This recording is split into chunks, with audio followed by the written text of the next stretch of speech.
What the fuck?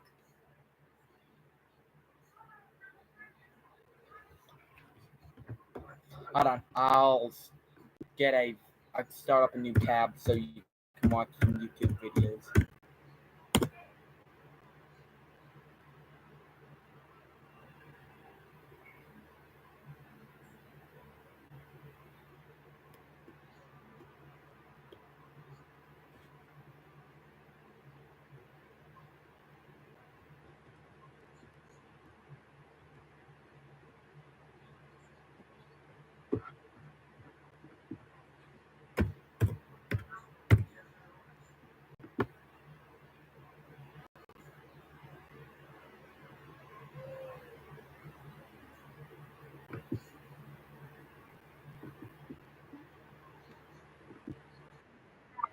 Shut up.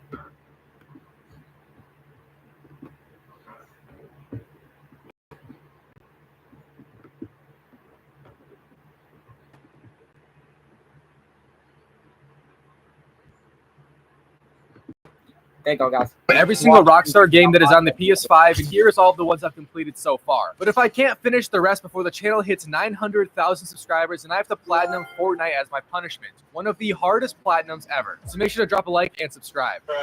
Anyways, today I decided to get the hardest of all of the Rockstar games out of the way so I can sleep better at night. Red Dead Redemption 2. Everybody knows it. It's one of the best games ever created and one of the most difficult platinums to achieve due to numerous reasons. The story itself is well over 100 hours. Insane RNG is required, and the online is also no easy task, so there really is zero light at the end of the tunnel when playing this game in platinum. But if you aren't aware, it takes on average 200 hours to finish. It's rated at a 5 out of 10 of difficulty, which is kind of BS, but whatever. And it personally took me around 170 hours to finish, with knowing almost all the strategies and being the GOAT. There is also only 52 trophies, including the platinum, for an average of 1 trophy every 3 hours, which is a crazy stat. That's what I'm saying. Stage 1 of the platinum is to beat the story as usual, which takes forever, but also there's a few missables to pay attention to inside of it. All of these, however, are very easy to obtain, but they do also span over very large gaps of the story, so you have to keep them in mind for sure. I also did have a single trophy beginning today off from the story's intro because I had played it a while back for fun. But Red Dead Redemption 2 kicks off with a little intro mission with the gang in the snow, and it's very much a tutorial into how to play with the absolute basics to begin with. We got introduced to a few key characters, that being Arthur, of course, the main dude we play as, Dutch, who is the gang we are a part of's leader, and Micah, who is another side character, although he has a lot of evil characteristics throughout the story. Seeing as this game's story is also over 100 hours long, I'm not going to go super in-depth with every single thing that happened, but this intro had us go investigate a house full of O'Driscolls, who are a rival gang, and we go back and forth with them essentially the entire time. But we just shot them all dead, then searched the house, also searching the horse barn, and interrogated one of them. The dude mentioned they had a camp somewhere else nearby, and then we ended up finding another side character left in the house, being named Sadie Adler, who was unironically one of my favorite characters of the game.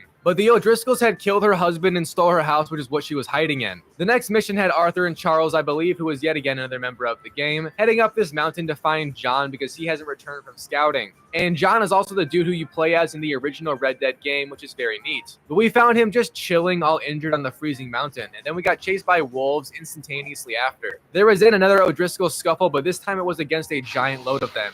Some would say massive numbers of their forces arrived, and they would be right. But this game's combat in general isn't very hard, especially when using the aim assist lock-on, hence the 5 out of 10 difficulty for the game as we saw. A bit later on, the gang also devised a plan to rob a train full of bonds to make some good dough. And that's also the main thing we do the entire time. Red Dead Redemption 2's story is, from a general standpoint, a giant crime story, much like Grand Theft Auto 5. Your main goal is to basically just steal from people the whole time and be an outlaw of the Wild West, robbing banks, trains, people, literally anything. I think at one point we also robbed a church, which is dope. Hey, yo! But this train robbery went very well and there wasn't really any issues. So we got what we came for. And that was the final thing the lads did before riding out of the snow and into warmer weather, seeing as living in the snow is a feat only real ones can do. This also led us into putting up camp in a new place called Horseshoe Overlook. which is where the next chapter takes place, and the first one ends with our first trophy of the day popping. So we are now in chapter 2, which is when the game really kicks off, and you can kind of go anywhere. However, it's still very limited with our current skills and wealth, but this is also when the missable trophies begin to get introduced, and I make sure to knock out one of their parts right away, simply by playing an activity with another person in camp for the Friends with Benefits trophy, requiring you to complete one activity in every camp of the game. But the beginning of chapter 2 really didn't have much happen that was exciting. The only real action holy shit. Before the video continues, I want to say a huge thank you to Factor for sponsoring this video. Now, if you haven't heard of Factor yet, it's a ready-made meal service where you can get chef-prepared meals on the table in 2 minutes and then back on the grind. It takes the stress out of meal planning, grocery store trips, prep work, cooking fatigue, and basically everything that takes the fun out of eating great food. And as you guys can probably guess, they did indeed send me some of their meals and juices, which I did indeed indulge in both, and they were bangers. Also getting back in the grind as soon as possible to get more of these platinums for you all. And that's my personal favorite part about Factor. The ready-made aspect makes it extremely easy to just have a great meal, then get back to work instantly without worrying about anything. And my meal of choice today was a truffle butter filet mignon. I think I said that right, but I honestly don't know. However, all you had to do to make it was poke it a few times and then warm it up. It was delicious. One more thing about Factor is they also offer snack options like smoothies, juices, small bites, and more if you aren't a big meal person. You can get 50% off and free shipping on your first Factor box using my link. Click the link in the description or scan the QR code with your phone, and thank you once more to Factor for sponsoring this video. The only real action we saw was from saving a ginger friend of ours from the O'Driscolls, which was a questionable choice. I mean, he's a ginger. So, yeah, he's fine. But my next trophy was actually soon after that from donating $250 to the gang tithing box, which is used to both get new upgrades in camp and also for this trophy, which is missable. I then went after another missable trophy right after that because my main goal in the story was to get those done with so I could actually enjoy it and not stress about them. But another was possible to be finished right now called Breaking and Entering from Recovering the Stash in 4 Homesteads. A homestead is just a home, by the way. I know they love their fancy wordings for no reason. Shout out to the English language. But recovering the stash is done by just finding it in the home, and it's usually not hidden too well, to be honest. You can also follow a video guide for them, which is what I did do to finish this before they were technically available to do. So here's that trophy pop, seeing as it worked flawlessly. The next trophy I would get would then be a few hours after from finishing chapter 2 in general. Now, looking back at it, this chapter really was one of the more mundane ones, but that's honestly valid considering it's a building chapter for the more exciting ones to come. However, there was a few more cool things we did, one of which was breaking Micah out of prison with dynamite, and then quite literally killing every single person to ever exist in this poor town. I don't even want to know what the next passerby thought when showing up. Imagine just entering a town and seeing 45 dead bodies bleeding everywhere. Like, what the f are you supposed to do? Probably steal some stuff. I mean, that's what I do, but that's another story. Oh yeah, we also infiltrated a cult as Arthur and had to convince this kid not to be a part of it because it's Arthur's ex-love's brother. Shout out to a woman controlling a man's every move. I know it too well. Anyways, we then just robbed another train. A classic. However, this time it did not go over as well as the previous train encounter. Who would have thought that when you do the same crime twice in a row, mind you, it might not work out. But yeah, we just had to run away from the law, and you can also literally just run south or something across the current area's border, and it removes your wanted level instantly, which is a tool we use later for gold medals. Sorry for getting all technical for a second. I drank an energy drink at 7 a.m. this morning. I'm literally buzzing right now. But yeah, that was the ending of chapter 2 if you don't know. Shout out Rockstar for segueing all these chapters with the same type of ending. This must be why GTA 6 hasn't dropped yet. They've been toiling over how to creatively rob a bank for the 45th time. But as per usual, the gang also set up camp in some new place being called Clemens Point in a swamp. Don't we just love that? Living in a fucking swamp. Here is that chapter 2 trophy, by the way. Sadly, though, my next trophy wouldn't be until finishing this chapter, chapter 3. And seeing as the game only has 52 trophies, including the platinum, it does make sense that we wouldn't get trophies constantly, but that doesn't make me any less sad inside. But this chapter was surprisingly one of my favorites because it doesn't have any typical Rockstar game activities like robbing trains or banks or homeless people. Oh my God! Instead, it had us ping pong back and forth between two very wealthy families who own plantations in the South. Classic 1800s to early 1900 activities. But you basically just do chores or deeds for the two families, burning fields of produce, stealing horses, killing people, and it ends off with us finally taking out this absolute bitch-ass woman who was like the kingpin of her family and empire. And you storm into her house, take out on her head. Oh, whoops, hold on. Sorry, guys. For sure, but it was fun, so who cares, right? After that fun, though, the next day had us setting up camp once more in a new spot. This time it was in an actual house, still inside the swamps, though. But it was right next to St. Dennis. I know that's not how you say it, okay? Stop the cap.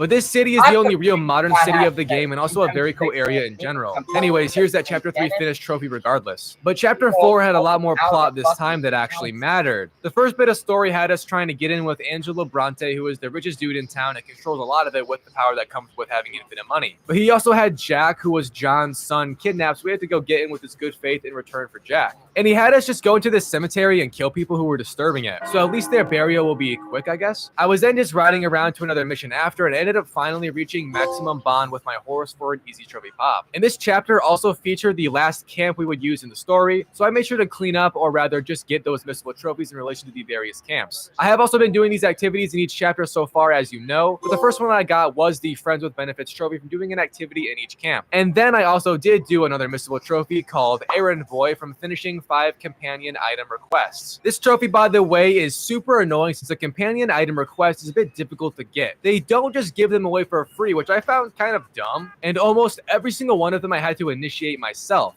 So if you go for this plat, you can almost just disregard the ones that claim to be simply given to you. It's not going to have a fun, okay? But the items themselves are all easy to get, you know, even easier if you Google them like I did. Once I delivered my 5th one, the trophy then popped. I then just finished Chapter 4, which was another kind of mid-chapter until the ending of it, which featured yet again another bank robbery. And I know that sounds repetitive because it is, but this bank robbery was a city bank, which means big racks, fat stacks, and giant amounts of cash. However, with that increased value, it's also increased security and danger, and the gang would find out just how much more of an increase this was because we got caught almost immediately. I'm actually impressed by the response time considering they don't have much technology back then. Some would say it's almost like we have a snitch on the inside, but long story short, it all went to hell. And we had to just run away, killing anyone in sight to not die ourselves. Eventually, we ended up hiding away in some attic like Anne Frank did back in the day, and we hid out here until nightfall because darkness is awesome for not getting seen by the police. And eventually we ran onto a cargo ship that was heading out to hide on it and escape because this was the only viable option the boys could come up with. And it was kind of funny because Arthur and Dutch and the rest made it there easily. Then you just low-key be chilling on a boat. Very peaceful and scenic. That is until a storm happened and the entire ship capsized. The weather must have been a paid actor, or this is the message from God above that we are being bad boys.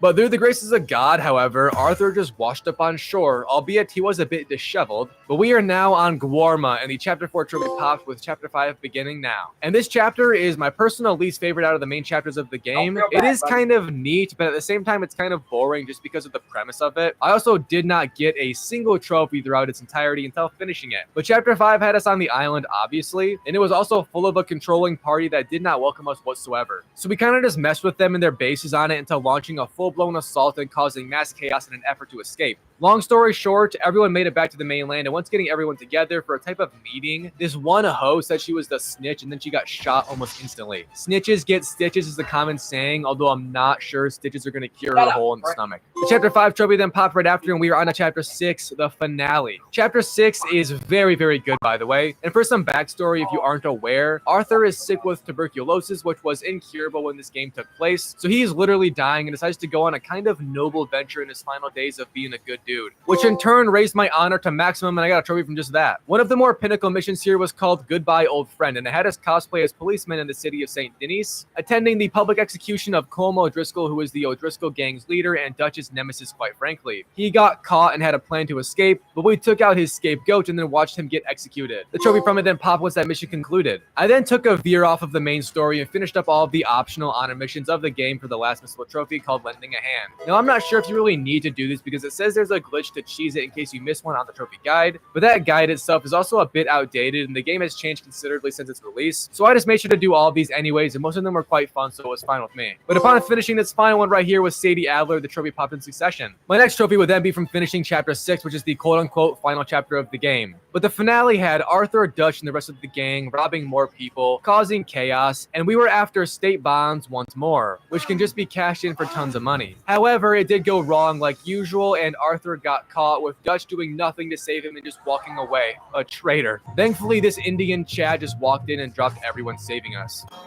I love you, bitch. Was confronting Dutch after, he also tried to downplay his blatant betrayal, and I really do not appreciate it. Bro is so not invited to the family function from now on. Anyways, let's go to the game's ending now because it's genuinely beautiful. Long story short, Micah and Dutch turned evil, and you can tell when they do because it's very obvious throughout the game that these two are kind of sketchy. But they end up chasing Arthur and John, who are the two good guys left, and there's a giant battle. Arthur basically gets his ass kicked, but due to his sickness, they don't even kill the dude. They just let him die peacefully on a mountain, and that's actually a good thing. Bro died staring at nature like God intended. The final main story trophy then popped and we entered the epilogue. Now forgive me when I say this for all the die-hard Red Dead Redemption 2 fans, but the epilogue of this game is almost entirely balls. I hated it. It felt like a total stretch of gameplay and not needed whatsoever. I mean, for f***'s sake, we played Carpenter like a child with building blocks. What the hell is this? Regardless though, once we played Construction Simulator as John, the first of 2 trophies popped in this epilogue. And the next trophy I got was the final story trophy from beating every chapter or part or whatever you want to call it. You know what I'm talking about. And this game story ended off with John and Sadie Adler hunting down Micah, who was evil as we know, and also the person they blamed for killing Arthur. So there's a giant mission with loads of combat, also the only good part about this 6 to 10 hour epilogue sequence. But Dutch also showed up and for some reason he shot Micah. Yeah, I don't know why, but still, Dutch and Micah for life. We also got given their treasure they found, which will be used lots in the claims of this game's story trophies to come. Before that, however, here is the game's final story trophy popping finally. So now it's time to move on to the cleanup stages of this game's story mode, which consists of hours upon hours upon hours of grinding. Tedious as activities and RNG beyond RNG being needed. Now before anything really major, I first got some simple trophies to ease the pain to come. The first one I got was from spending $5 grand across all of the shops of the game, which is easy to do considering we have a ton of money due to the treasure we just got from Dutch. I then survived 3 days with a bounty of $250 across all the states on the game. And this did actually take a while to set up, which was weird considering it's so simple, but things in this game just take forever to do. Like even riding your horse to areas of the game just takes time, and that's the reason as to why it's such a long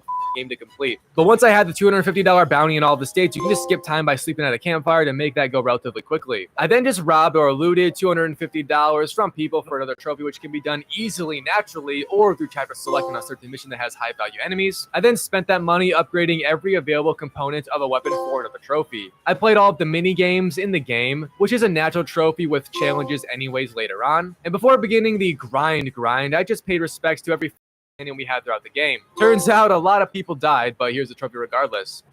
However, sadly after that I began the zoologist and skin deep grind. And I say these two in specificity because they are the hardest and most RNG luck-based trophy of this game, taking the most time and being one of the most boring, annoying, and insanely frustrating things I've ever done in any game I've ever played. Red Dead Redemption 2 contains over 170 different animals within it, requiring you to find every single one of them and study them with the binoculars or just looking at them closely. And then you also need to kill and skin most of them. Not every single one, but you really should be killing them anyways just in case. And yeah, this is notorious for being horrible. My only real advice for getting these and finding some of the animals is to look them up on Reddit, because for some reason Reddit just has the absolute best spots to find these damn creatures that most video guides don't show. But it still is very much a luck thing, and sometimes the animals just won't be there until they are. And there really isn't much you can do aside from save loading, resting at fires, and praying, quite literally. But like all things, after a while I did complete it. I lost a bit of my soul and happiness left my life, but I studied the final animal here, got the trophy, then killed it,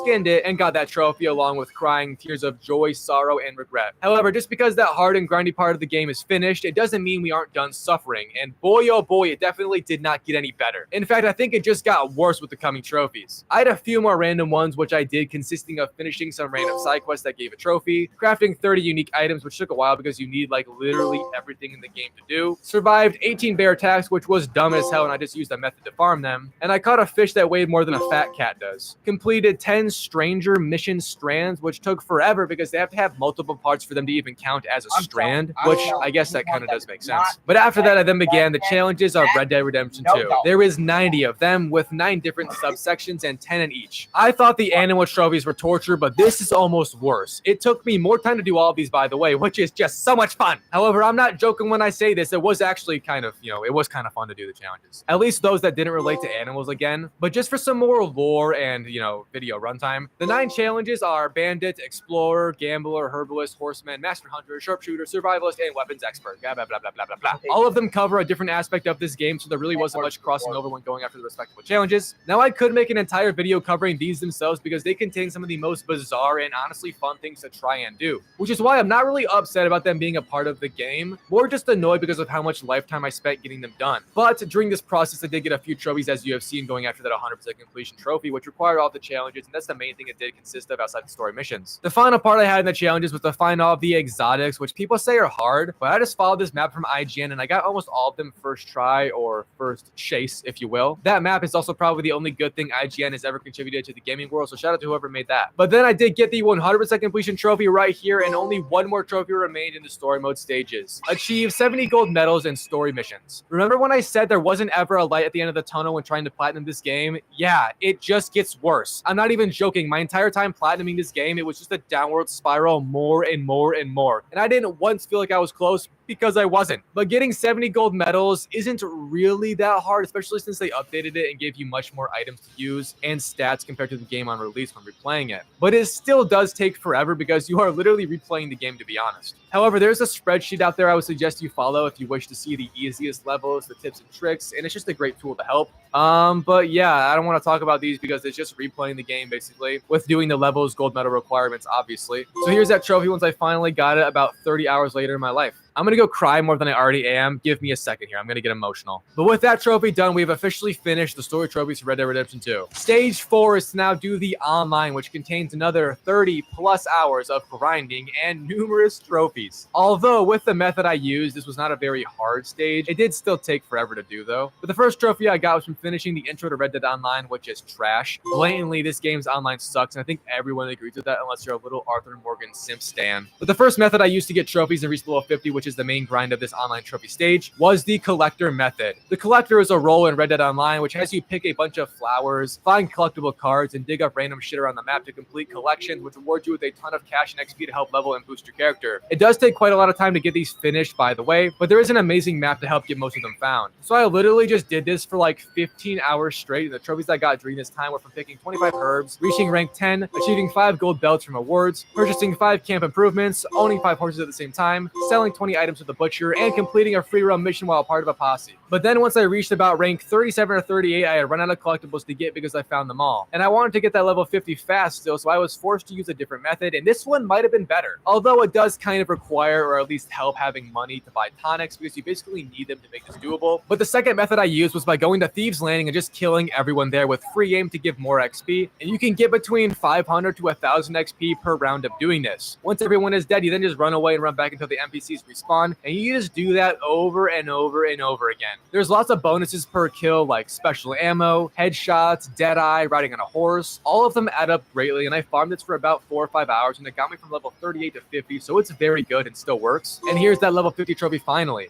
I then did get a few more random trophies before boosting or trying to boost some co-op ones. The first one I got was from crafting 25 pieces of ammo, then crafting 20 items in general, and I then recruited multiple people from my Discord server linked below to assist in some online trophies that remained. First being from forming a persistent posse, which is free now in Red Dead Online, and it apparently wasn't back in the beginning of it. But then I just had one of my friends go start the free roam mission, and I interrupted it, stole his package, and then I delivered it myself for a trophy. And the last part of these co-op trophies, at least the hard trophy, was from getting MVP in a race 3 times. And you can't really boost it because the game does not have a private lobby function, which is very odd. But before anything else, I got a trophy from just taking part in a series to begin with. And after an hour of trial and error, me and the boys finally found a good method of just doing races and having all of them grief or interrupt the opponents to help me guarantee a win. And with doing this, I got MVP 3 times in 4 matches. So it was very good, and huge thanks to everyone who assisted me, including NLP, Yeti Teddy, Sevfo, Alex GA, Andreas, and a few others I can't find the names of, but I still love you. But after getting that MVP trophy, the day wasn't quite done because I still had 2 more trophies remaining. Both of which related to free roam things, however, so it's very simple. I had to do 10 random stranger free roam missions, which are little orange icons around the map. All of them are easy, and I did 10 without any troubles. I then had to wait around for free roam events to happen, which occur at random, and I didn't do any yet, so I kind of just AFK'd until they showed up, did 5 of them, and the final trophy then popped with the Platinum Trophy in succession. So that was the Red Dead Redemption 2 Platinum Trophy experience. Overall, I think the game is amazing. However, getting the Platinum did make me want to end it all, so that has, stained my view largely, but I'm not going to trash on a game that is genuinely great just because its developers made the trophies a new torture method that will be studied by historians in the future. So rating it out of 10, I'll give Red Dead Redemption 2 a solid 9. Would have been a 10, but those trophies made me want to die. Also, please subscribe. I lost many years of my life in the making of this video. I need a fucking therapist, bro. What the fuck?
You know your food's outside.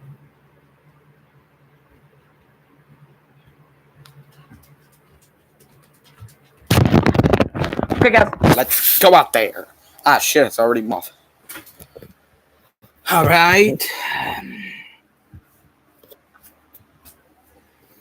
Hold on.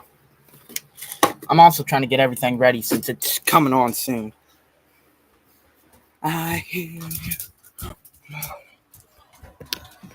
I'm just gonna sharing the screen for now.